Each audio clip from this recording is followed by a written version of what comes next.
NCERT में जो human neural system में क्लासिफिकेशन दी हुई है सीएनएस और पीएनएस की, कई सारे स्टूडेंट्स को उसमें कन्फ्यूजन होती है कि एक्चुअल में जो क्लासिफिकेशन गिवन है वो किस तरह से है।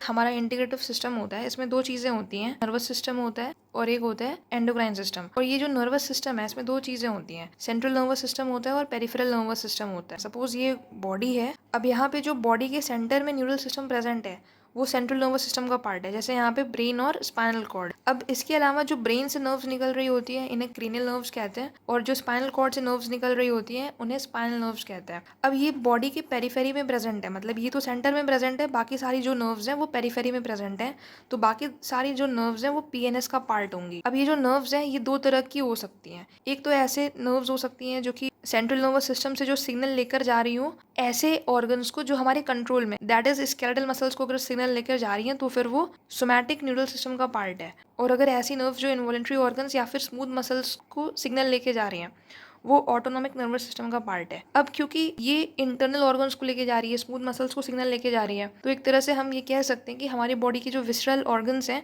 उनको नर्व इम्पल्स सप्लाई करते हैं, तो इसको ही हम लोग विसरल नर्वस सिस्टम बोलते हैं।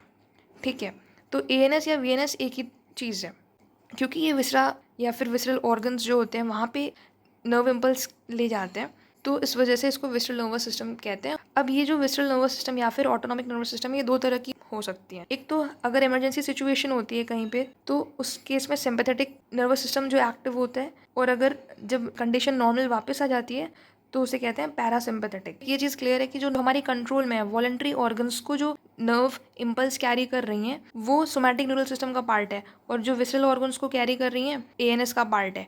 और ये दोनों ऑब्वियसली पीएनएस के पार्ट में है बिकॉज ये बॉडी के पेरिफेरी में प्रेजेंट है। अब ये सारी जो नर्व्स हैं पीएनएस की, इसमें भी एसएनएस की कह लो आप या फिर एएनएस की कह लो, ये दो तरह की होती है।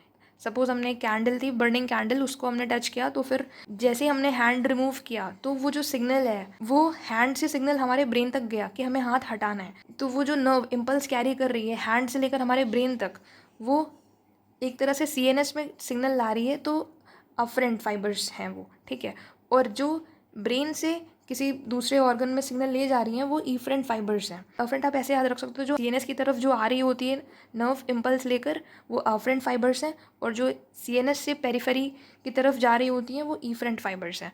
एनसीईआरटी में लिख रहा है कि जो नर्व फाइबर्स होती हैं पीएनएस की वो दो तरह की होती है, मतलब ये जो पीएनएस है इसकी जो नर्व फाइबर्स हैं वो दो तरह की हो सकती हैं, अफरेंट और इफरेंट। बाकी जो पीएनएस है इसकी क्लासिफिकेशन जो है वो एसएनएस और एएनएस में की गई है।